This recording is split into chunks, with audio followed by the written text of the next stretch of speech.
Tu ne comprends vraiment rien? Hurla Daniel à sa femme Amélie, incapable de maîtriser sa colère. Comment as-tu osé tomber enceinte? Qui t'a donné la permission? Nous avions convenu que tout se passerait selon le plan. D'abord la maison, ensuite les enfants. Ou bien tu veux te traîner avec eux dans des appartements loués, hein? Daniel, voyons. Je ne sais même pas comment cela a pu arriver. Elle ne sait pas? Dit Daniel en levant les bras. Et que dois-je faire maintenant? Non seulement je suis responsable de toi, mais maintenant il y a aussi un enfant. Comment ça, tu es responsable de moi? De quoi parles-tu? Je parle du fait que tu te reposes complètement sur mes épaules et que tu trouves cela tout à fait normal. Tout ce que tu as, c'est acheté avec mon argent. Ah bon? Donc, c'est ce que tu penses? Eh bien, dans ce cas, je vais avoir un enfant pour moi et l'élever moi-même. Incapable de continuer la conversation, Amélie se retourna et partit dans sa chambre, en fermant la porte derrière elle. La colère brûlait comme un charbon ardent. Comment pouvait-il parler ainsi? Comment pouvait-il la traiter ainsi? Pendant 5 longues années, elle avait seulement écouté Daniel, accroché à chacun de ses mots, deviné le moindre de ses désirs, essayé d'être non seulement une bonne, mais la meilleure des épouses. Et maintenant, juste parce qu'elle avait annoncé quelque chose qui ne faisait pas partie de ses plans, il avait explosé de colère. Amélie écouta attentivement. La porte d'entrée claqua fort. Il était parti. Alors la femme s'assit sur le canapé et éclata en sanglots, amèrement et désespérément, comme elle avait pleuré dans son enfance, quand d'autres enfants de l'orphelinat où elle avait grandi l'avaient maltraitée, petite et sans défense. Rencontrer Daniel avait semblé un petit miracle pour elle. Lui, si beau et réussi, était le rêve de nombreuses jeunes filles. Mais il l'avait choisie, elle. Ils s'étaient rencontrés la nuit de la Saint-Sylvestre sur la place, alors que les gens fêtaient et dansaient, sans se soucier de qui était qui. Daniel était avec son groupe d'amis, mais Amélie était venue seule. C'était le premier nouvel an qu'elle passait hors des murs de l'orphelinat. Le joyeux et plein de vie Daniel avait immédiatement séduit la jeune fille et elle avait passé tous les jours de fête avec lui. Elle ne lui permettait rien de plus. C'était précisément l'inaccessibilité de la jeune fille qui avait conquis le garçon, et 6 mois plus tard, ils s'étaient mariés. Depuis 5 ans sont passés, mais c'est seulement maintenant que Amélie réalise qu'elle est tombée dans une cage dorée. Elle avait le droit de vouloir et d'aimer Daniel, mais tous ses désirs étaient simplement ignorés, considérés comme insignifiants, futiles. Pourtant, elle l'aimait, lui faisait confiance et le valorisait pour l'avoir sorti de la pauvreté. Et aussi parce que Daniel lui avait prouvé son amour en se mariant contre la volonté de ses parents. Les souvenirs fatiguèrent Amélie et elle s'endormit. Mais Daniel ne rentra pas pour la nuit. D'abord, il traîna dans un bar, puis il se rendit en boîte de nuit. Une fille s'assit à côté de lui et il passa le reste de la nuit avec elle, trompant sa femme pour la première fois. « Où étais-tu » demanda Amélie à Daniel quand il rentra le matin à la maison. « Qu'est-ce que ça peut te faire » grogna-t-il, ne voulant ni s'expliquer ni se justifier. « Daniel, comment as-tu pu » demanda-t-elle doucement. Elle comprit tout, elle avait deviné. Il n'y avait rien à expliquer. « Et que voulais-tu de moi ? Tu m'as épuisé les nerfs, et maintenant tu te fais passer pour une victime. Non, ma chérie, nous sommes des adultes et je veux que tu le comprennes une fois pour toutes. Et encore, tant que je te soutiens, ce sera comme je le dis. Personnellement, je n'ai pas besoin d'un enfant maintenant, je veux vivre pour moi, même sans résoudre les problèmes qui surgiront s'il naît. Alors, voici de l'argent, tu as un rendez-vous pour 1 heure, j'ai arrangé cela. L'avortement sera facile et sans conséquences, en somme, sois intelligente. Amélie est restée silencieuse.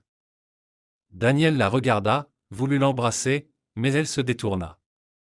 Il sourit et alla dans la salle de bain, puis s'habilla et partit travailler. Quand il est rentré, ni Amélie ni ses affaires n'étaient là.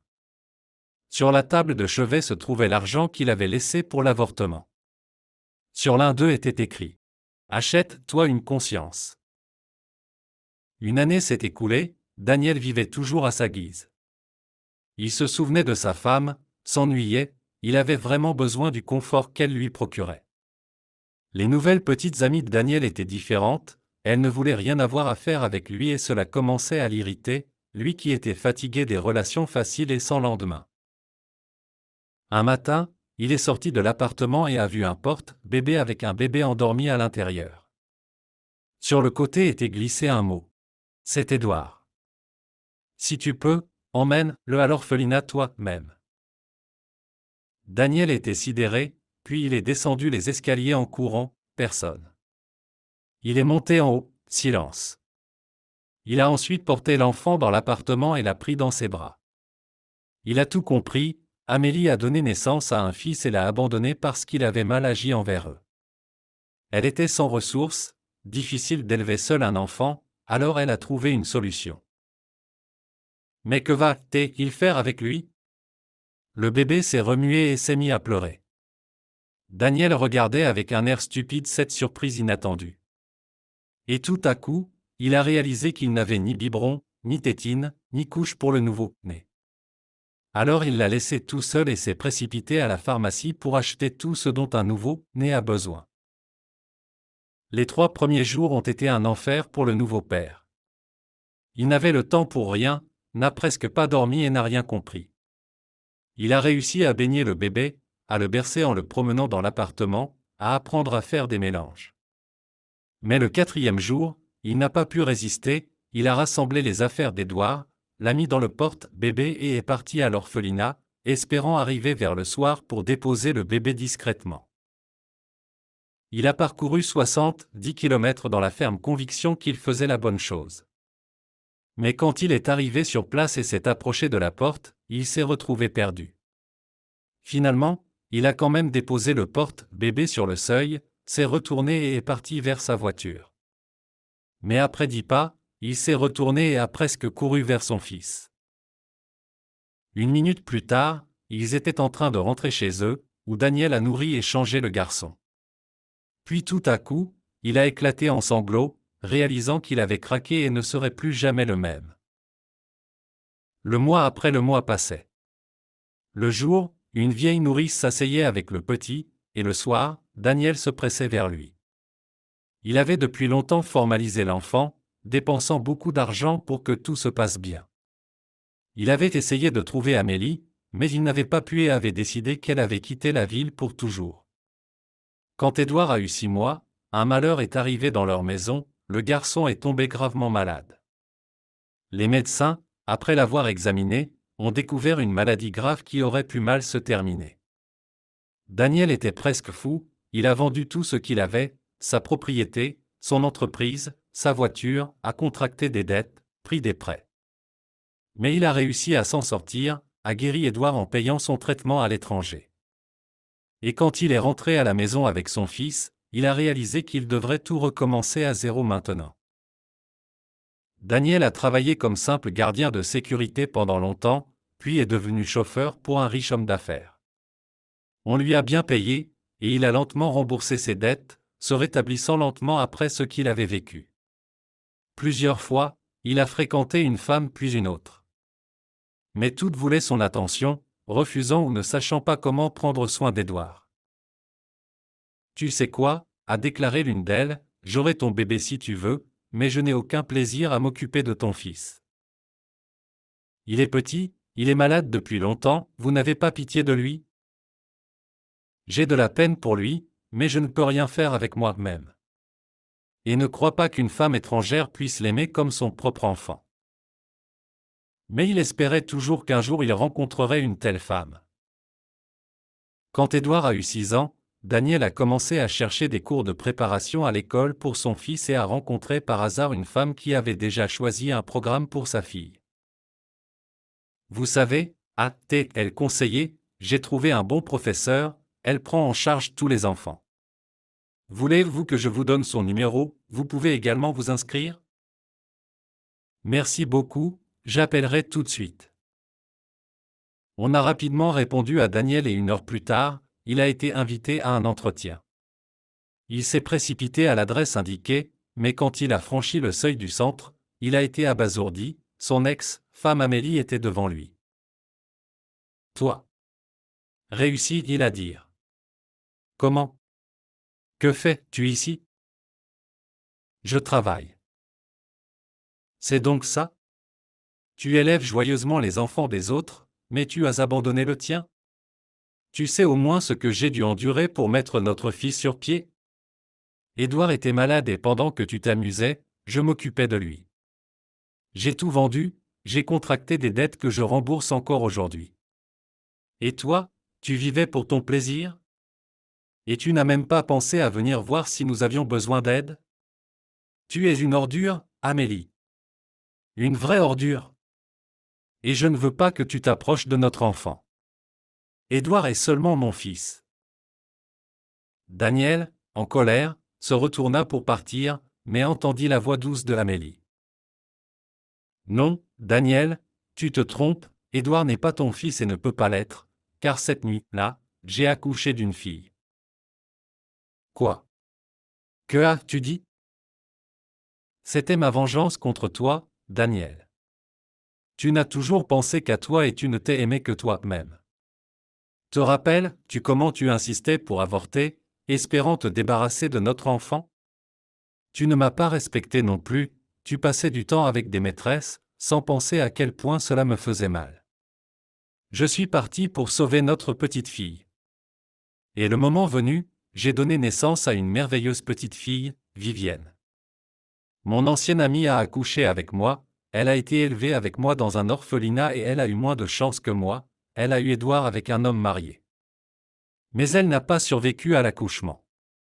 J'ai pris son fils, j'ai nourri les 2 enfants les premiers mois, puis j'ai décidé de te le donner. Je voulais que tu ressentes ce que c'est que d'abandonner ou de renoncer à son propre enfant. Et tu n'as pas abandonné, je t'ai suivi, j'ai vu comment tu l'as emmené dans un orphelinat et comment tu es revenu avec lui. En le tenant dans tes bras, tu n'as pas pu le laisser. Je dois admettre que j'étais surprise. Je ne pensais pas que tu tiendrais bon, que tu ne céderais pas. Et je suis heureuse d'avoir agi ainsi. Mais maintenant, tu te retrouves face à un choix. Maintenant, tu sais qu'Édouard n'est pas ton fils, que vas-tu faire maintenant? Vas-tu continuer à l'élever comme ton propre enfant ou vas-tu l'abandonner? Et la note? Il y avait une note. Je m'en souviens littéralement, tu as écrit que Édouard est mon fils. Il était écrit, c'est Édouard. Si tu peux, emmène-le à l'orphelinat toi-même. Ce que tu as déduit, c'est qu'il est ton fils. Tu es si cruel! S'exclama Daniel, incrédule.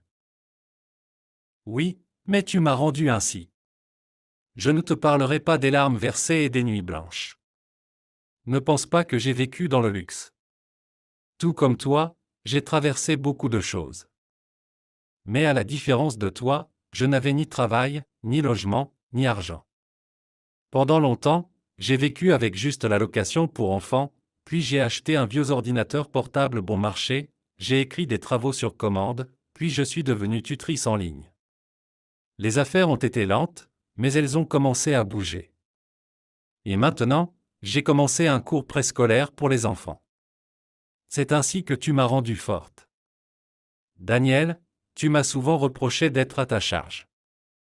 Ni moi ni notre fille n'avons besoin de vous maintenant. Je veux voir Vivienne. D'accord, voici mon adresse, dit Amélie en écrivant la rue et le numéro de la maison sur un bout de papier qu'elle tendit à Daniel. Daniel prit le bout de papier et partit, choqué, sonné, écrasé par ce qui venait de se passer.